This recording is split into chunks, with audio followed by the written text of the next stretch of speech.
자, 오늘은 선지서로 읽는 요한계시록 2부입니다. 2부 네 번째 시간 제목이 어떻게 되는가 하면은 예루살렘 대전에 등장한 두 증인과 두 뿔의 대량 살상 무기라는 제목으로 말씀의 은혜를 나누도록 하겠습니다. 이 거창한 제목을 이해하기 위해서는 먼저 우리가 도대체 에레미야 선지자는 왜 그토록 슬퍼했던 것인가?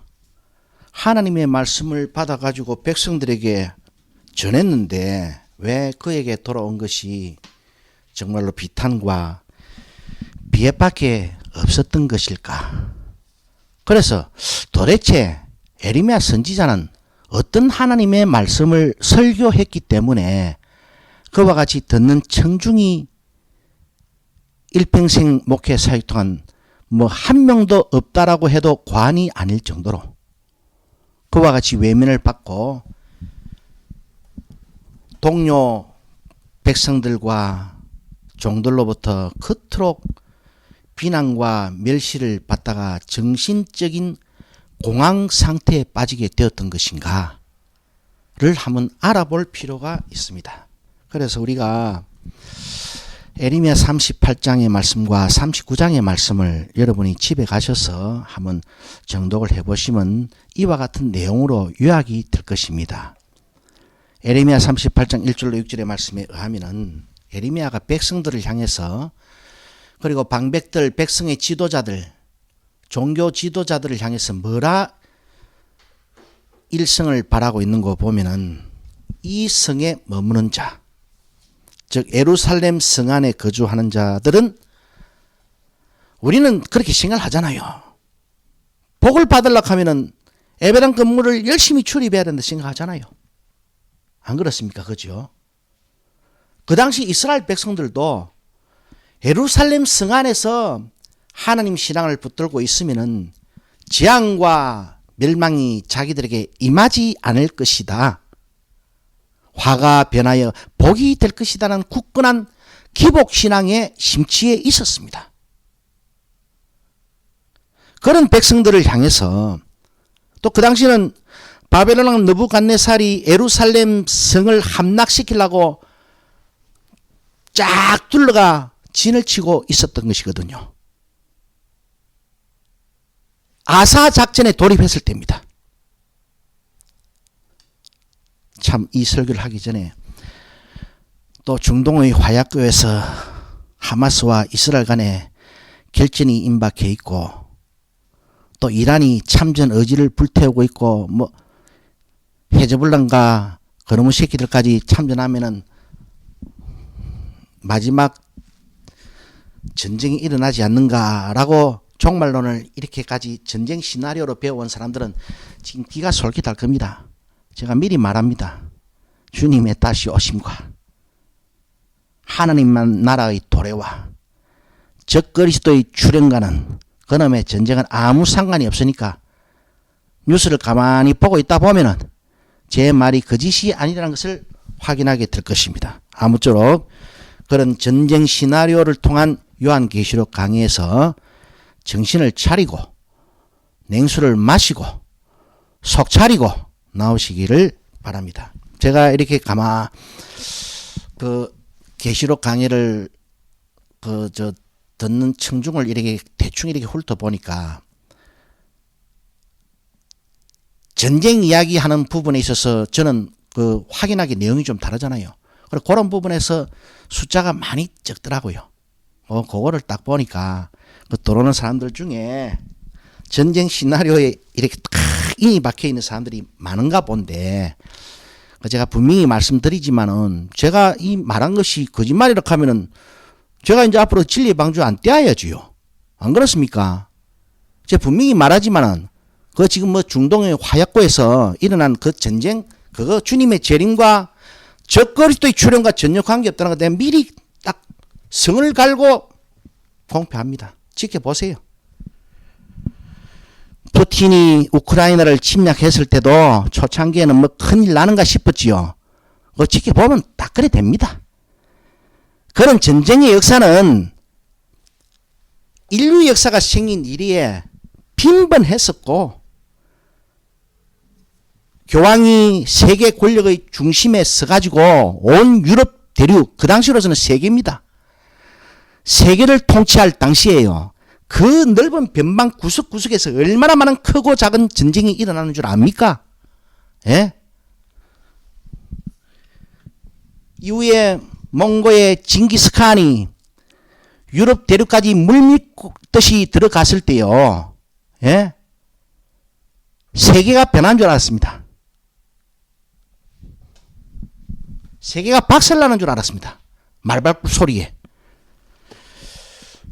에레미야 38장 1절 6절의 말씀에 다시 돌아와서 보면은, 그래 그 성 안에서 이긴다, 복받는다, 응답받는다, 해결받는다라고 막 긍정의 마인드로 불타있던 그 백성들을 향해서 에레미야가 찬물을 쫙 였는데, 이 성에 거하는 자들 모두는 예외 없이, 한 놈도 예외 없이 칼과 기근과 연병에 전부 다 죽는다라고 딱 선언했습니다. 그러나 갈대아인에게, 바벨론 왕 느부갓네살에게 항복하는 자는 산다. 일본군이 막 베르테아가 침략해 오는데요.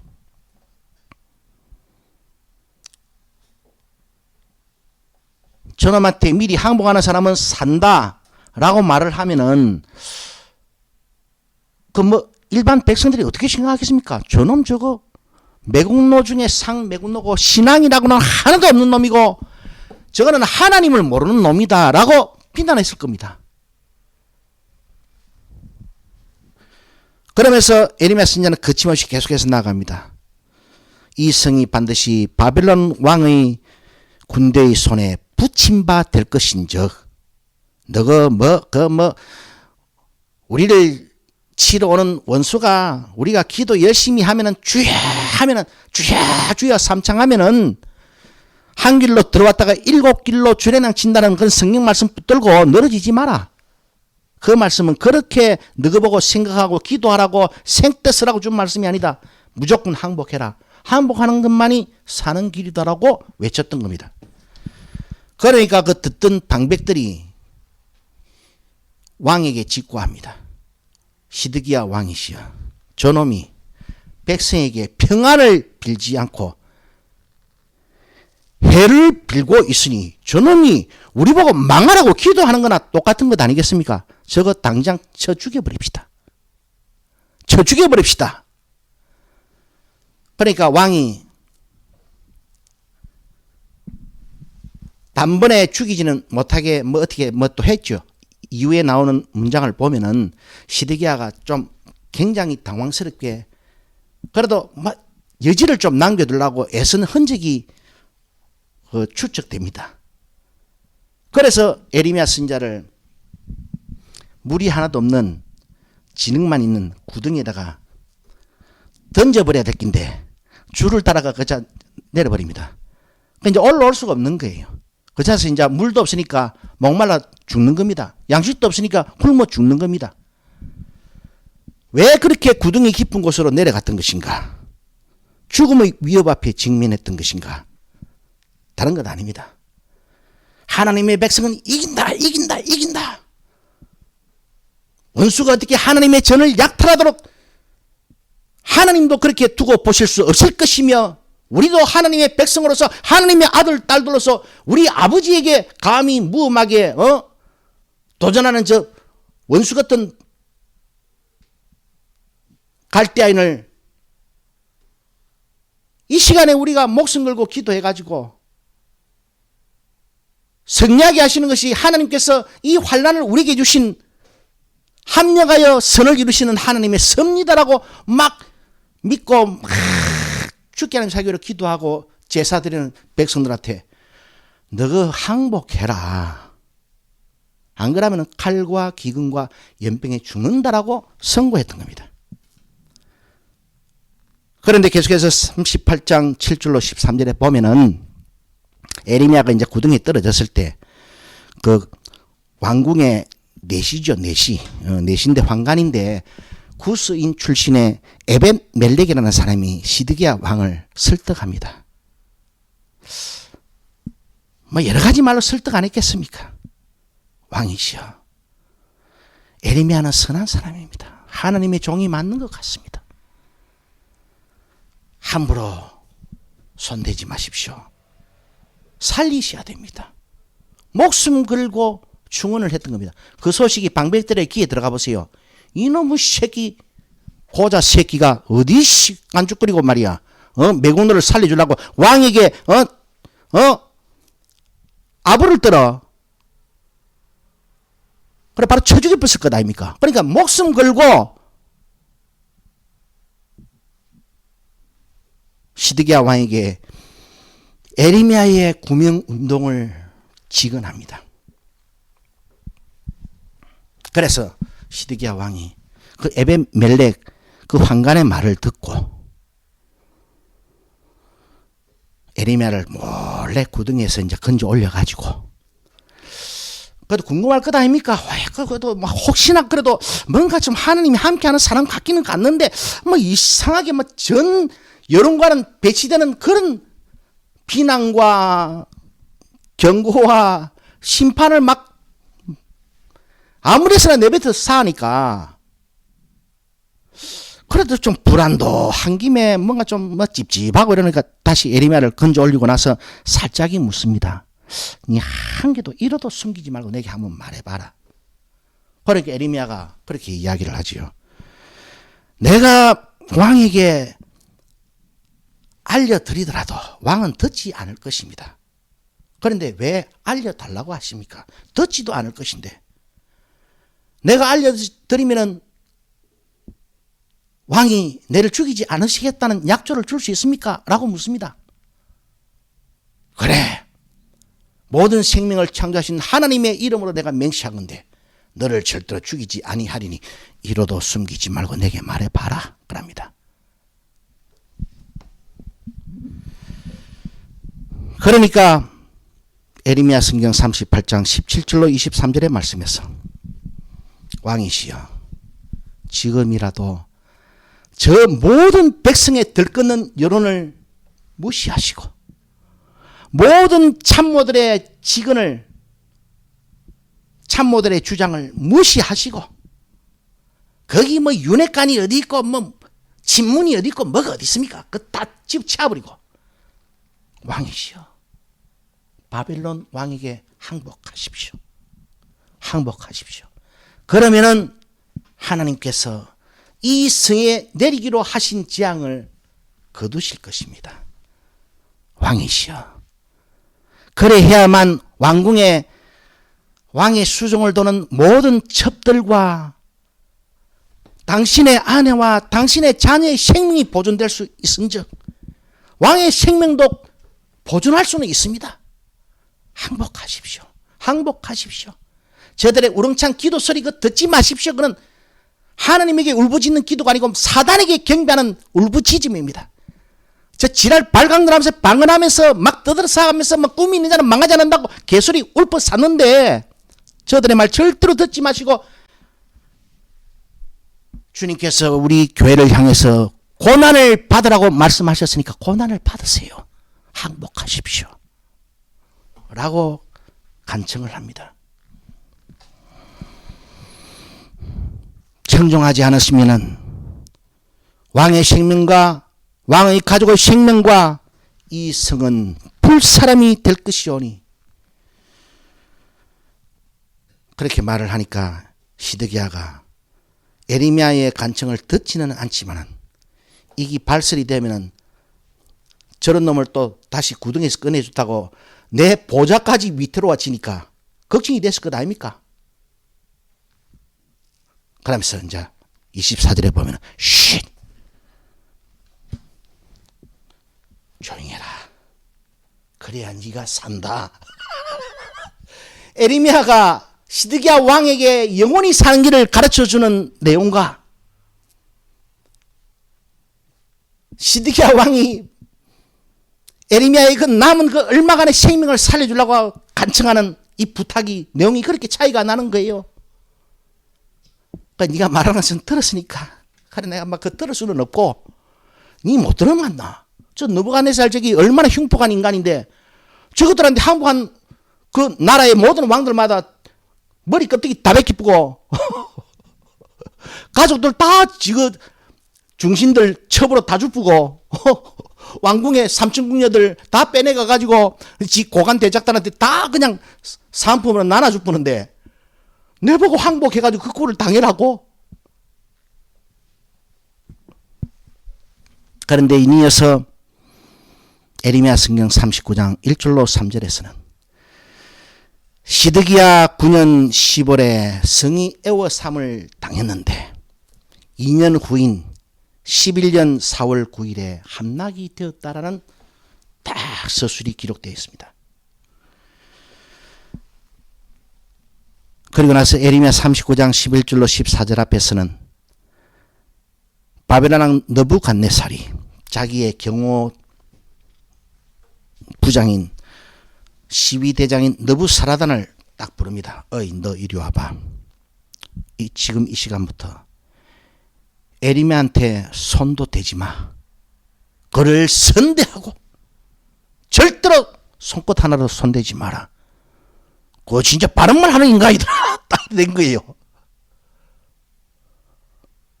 오늘날의 의미로 뭐 100년 전의 의미로 이야기하면은 일본의 국왕이 이완용이를 불러가지고 야, 너 정말로 바른 말 하더라. 하루가 똑같은 거예요, 사실은.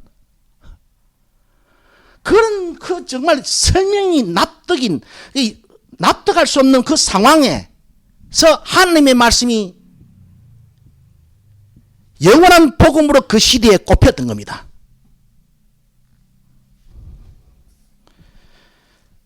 그러면서 느부사라단에게 그가 말한 대로 너 다 떨어져. 그래가지고 민족 편에서 보면은 대한민국 편에서 보면은 이 정말로 정말 저거는 빌붙어 가지고 목숨 몇 명한 놈밖에 안 된 거예요. 에레미야가. 어떻게 보면은요 호세아 선지자에게 창녀를 네 안으로 데리고 와가지고 도망가더라도 다시 또 돈까지 지불해가 데리고 와가지고 네 안으로 삼아가 사랑해 라는 명령과 동일한 겁니다. 이 상황이 이 웃지 못할 상황 아닙니까? 이런 연장선에서 이 꼬라지 같은 놈한테도 하나님의 말씀을 주신 거예요. 좀 그래도 그 저 분당에 착한 그 목사 멘치로 근엄하게 비고 그런 사람한테 그 사람 설교 한번 들어보세요. 허구한 날 L이 뒷골목에 A라는 청년이 있었는데 시비리아 뒷골목에 B라는 과부가 있었는데 예수를 잘 믿어가지고 그래가지고 열심히 교회 출석하고 예배 잘 드려가지고 복 받았다. 그래서 좋잖아요. 그렇게 시부른 놈한테 이 말씀을 줬으면은 그래도 온화하게 말을 하니까 얼마나 잘 들었겠습니까? 그런데 저 같은 인간한테 이 복음을 주셔가지고 누구는 그랬지요. 진리 방주를 띄우면은 사람이 좀 많이 올 것 같았지요. 앞으로 더 안 옵니다.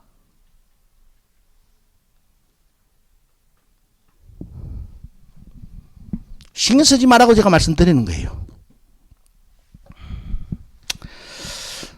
그러면서 에레미야 39장 15절로 18절의 말씀에 그 아까 에레미야 구명운동을 펼쳤던 이스라엘 백성도 아니고 구스인 에벳멜렉 황관 기억하시죠? 그의 앞길에 대해서 에레미야 선지자가 시빌의 뜰에 갇혔을 때 주신 말씀이 딱 열거됩니다. 그 말씀에 의하면은 내가 이 성에 재앙을 내리고 복을 내리지 아니하겠다라는 나의 말 하나님의 말씀이 무엇이었다? 에레미야 선지자가 전한 하나님의 메시지가 무엇이었다? 이 성에 재앙을 내리고 복을 내리지 않겠다라는 말이었습니다. 그런데 주여 주여 하는 이스라엘 백성놈들 전부 다 하나도 안 믿었는데 너 구스인 이방인이여 에벤멜레 네가 에레미야를 통해서 전해지는 나의 말 하나님의 말씀 그 말씀의 내용인즉 내가 이 성에 재앙을 내리고 복을 결단코 내리지 아니할 것이야 라는 그 말을 네가 믿었다. 그 말이 네 목전에서 이루어진다 곧. 그리고 나서 예루살렘이 함락됐습니다. 그러나 내가 그날에 너를 구원할 것이야. 단정코 네가 죽지 아니할 것인즉 이웃 나라에 침탈을 당하면 왕이 죽으면은요 그 밑에 있는 내시들은 자동으로 그냥 막 줄초상입니다. 그거 아무도 못 살아남아요. 전부 다 목이 달아납니다. 그런데 그러한 가운데서라도 너는 결단코 죽지 않을 것이라. 왜? 네 생명이 노량물을 얻은 같이 간신히 구원을 받을 것인데 그것은 네가 나의 말을 믿었기 때문에. 어떤 말? 어떤 복음? 어떤 예언? 어떤 말씀을 믿었다? 내가 이놈의 성에다가 재앙을 내리고 라는 이스라엘 백성들 전부 다의 편에서 보면은 도통 하나님의 말씀 같지 않은 역정놈의 말 같은 그 말이 내 말이라고 네가 믿고 에레미야 구명 운동을 펼치는 것 아니었느냐. 네가 내 말을 믿었은즉 나는 너의 생명을 구원할 것이야. 여기서 핵심이 뭡니까? 에레미야의 설교.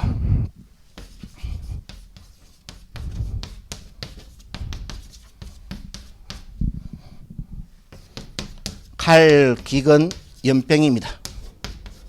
이거는 뭡니까? 심판이죠. 심판 경고. 심판을 경고하면서 치욕적인 상상도 못할 도저히 이스라엘 백성들의 신앙관에서는 이스라엘 백성들의 가치관에서는 이스라엘 백성들의 믿음관에서는 이스라엘 백성들이 받았던 신앙 교육의 그 모든 과정을 통틀어서 아무리 이해를 해봐도 해볼 수가 없는 요상한 명령. 갈대아인에게 항복해 라는 그 말을 이스라엘 백성들에게 전해가지고, 예? 그래, 이완용이가, 야, 어차피 우리는 뭐, 다구지기바에 망하게 돼 있어. 망하는 거 곱게 망해야 될 것 아니가. 처참하게 맞아 죽을 필요는 뭐가 있노? 의병운동, 그거 하지 마라. 라는 그와 같은 성격의 말이 하나님의 말씀이었던 겁니다. 그 당시에. 예? 그럼 여기에 반해서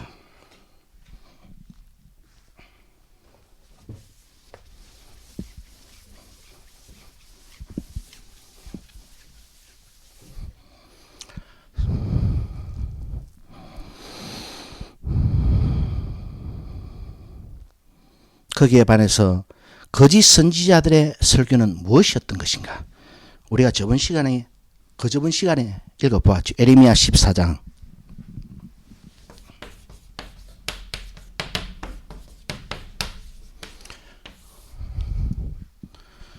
도대체 거짓말 했었는데 뭐 그 거짓말이 뭐 얼마나 살벌한 것이 있는 것인가?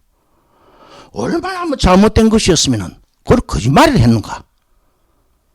그러나 그놈들이 하나님의 나라, 하나님의 백성을 쫄딱 망하게 했던 것인가?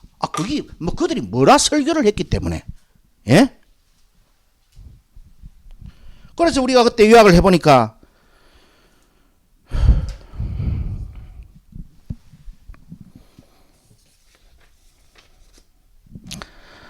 에레미야 14장입니다. 거기서 보면은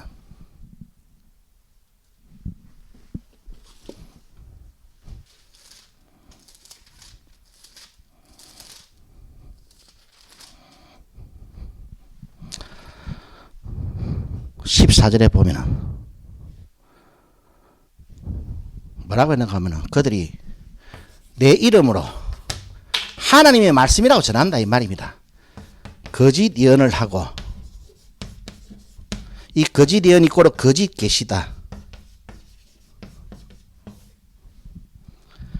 거짓 계시고 그 다음에 이 꼴은 복술이고 그리고 이 꼴은 허탄한 것. 허탄한 것.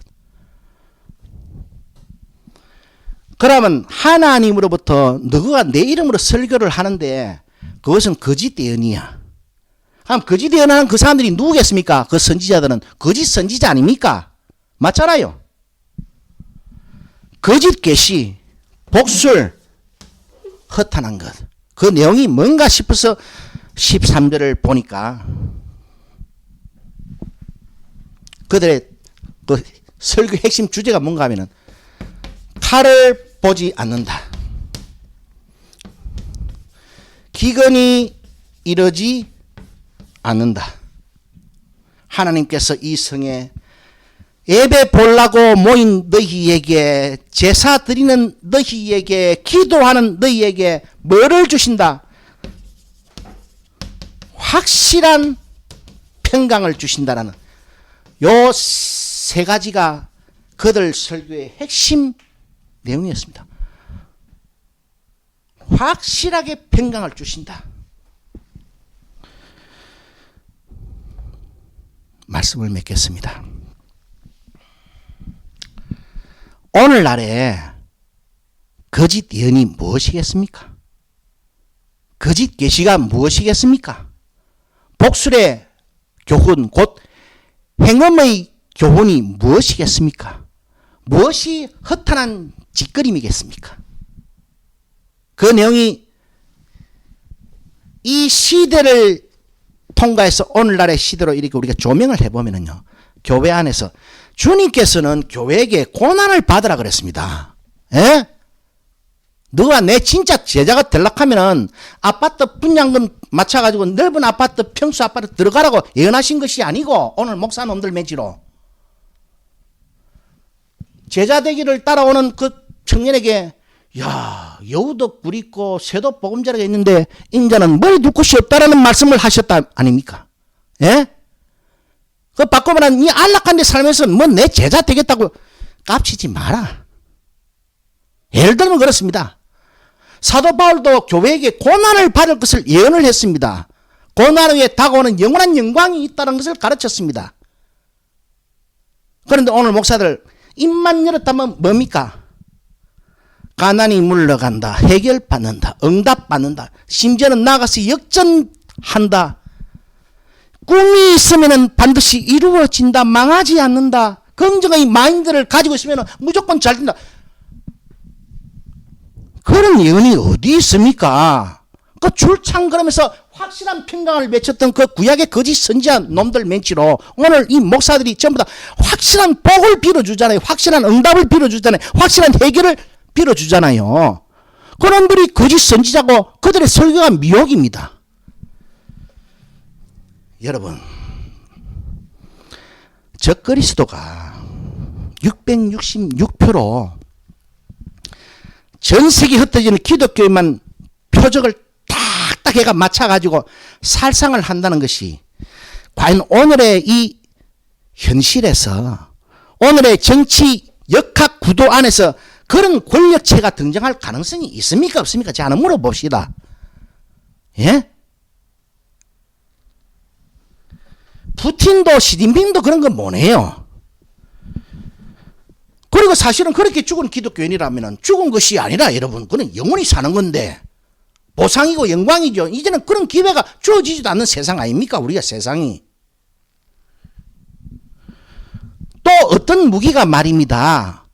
그 계시록의 전쟁 이야기가 많이 나오잖아요. 예?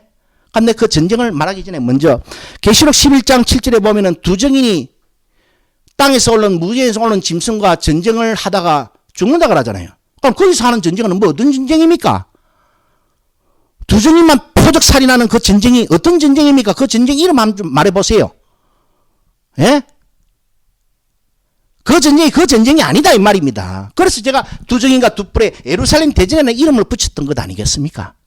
예? 세상에 어떤 무기가 있어가지고 표적 살상이 가능하겠습니까? 기독교에만 딱딱 골라가지고 죽이는 그런 살상 무기가 있겠습니까? 이 정밀 타격을 해도 민간인은 안 죽이고 전부 다 군인만, 적군만 죽이기가 쉽지가 않은 세상입니다. 예? 그런데 무슨 무기가 있어가지고 전 세계에 터지는 기독교인만 살상할 수 있는 그런 무기가 나오겠어요? 핵무기를 사용한다고 하면 기독교인만이 아니고 민간인도 전부 다 싹쓸이 예수 안 믿는 사람도 다 죽어가는데 그 같이 이 세상 사람이나 기독교인이나 같이 죽어가는 그 전쟁이 무슨 그 신앙의 의미가 있는 겁니까? 예? 그것도 다 순교입니까?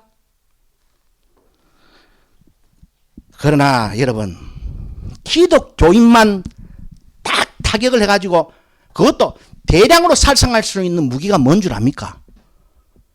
예? 그게 구약시대는 거짓 선지자의 미혹 아닙니까? 예? 이런 가르침 아닙니까? 이런 가르침에 백성들이 전부 다 아멘 아멘 하고 있다가 보니까 칼을 반드시 보고 기근을 당하고 연병에 전부 다 뒤진다. 이 성은 잿더미 되어버린다라는 예언을 절대로 안 듣는 것 아닙니까? 그들이 남은 생에도 살고 영원히 살기 위해서는 그 하나님의 말씀에 순종해야 되는 것 아니겠습니까? 그 하나님의 말씀에 순종하지 못하게 한 그 대량 살상 무기가 뭡니까? 미사일입니까? 포탄입니까? 아니지 않습니까? 기독교에만 딱 골라가지고 대량 살상할 수 있는 무기는요, 하나밖에 없습니다. 거짓 선지자의 미혹입니다. 알겠습니까? 출창 허구한 날 성전의 예배당에 모아가지고 이렇게 설교해가지고 하나님의 말씀을 듣지 못하게 만들고 불순종하게 만들어가지고 그럼 불순종하고 듣지 못하면 자국은 어떻게 되는 겁니까? 푸틴과의 전쟁에서 죽는 우크라이나인의 죽음 정도가 아닙니다. 예? 영원히 지옥 가는 것 아닙니까 이거? 그거보다 더 무슨 무기가 어디 있어요? 한번 답을 내보십시오. 예? 전쟁론자들. 정신 차리죠. 정신 차리세요.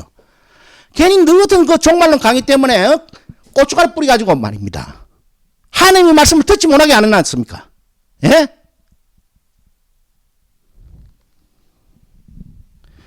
이 미혹은요, 다인발 미사일입니다. 그것도 영원히 죽여버리는 기독교에만 딱 살상해가 기독교인 아닌 다음에 이 설교를 들으려고 성전에 출입하는 사람이 누가 있겠어요? 오늘 그 목사님들이 말입니다. 교회 내 사람들 떼거지로 모아놓고 허구한 날 매주 좀 살아날 구멍이 있는 사람들마저 전부 다 단속을 시켜가지고 막 모조리 다 죽여버리는 거예요. 막 자기 그 개떡같은 설교가지고 그것도 막 일반 그 생명만 죽이는 게 아니고 영원한 죽음을 선사해버립니다.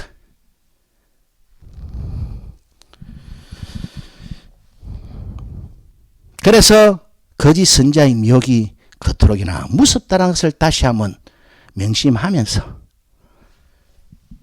뭐 거짓 선지자의 미혹이 뭐 또 대단한 건 줄 알았지만 요런 거네요. 요런 거. 종말을 살아가는 여러분, 당신 목사가 이따위 설교하고 있다가 듣지 마세요. 그 목사 아닙니다. 그 거짓 선지자입니다. 그 설교 듣고 아멘 아멘 하고 있다가 영원히 뒤져요. 이보다 무서운 예언이 어디 있습니까? 당신 목사가 당신 자녀 뭐 서울대 간다, 이번에 취직된다, 이번에 좋은 배필 만난다, 그 따위는 그 예언이 아니고 그 무당이 하는 말이고, 내가 지금 말씀드리는 그런 설교 듣고 아멘 아멘 하고 있으면 영원히 당신은 지옥 가. 이게 참 예언입니다. 들을 기 있는 자는 듣기를 주의 이름으로 축원합니다. 다음 시간에 계속해서 또 하도록 하겠습니다.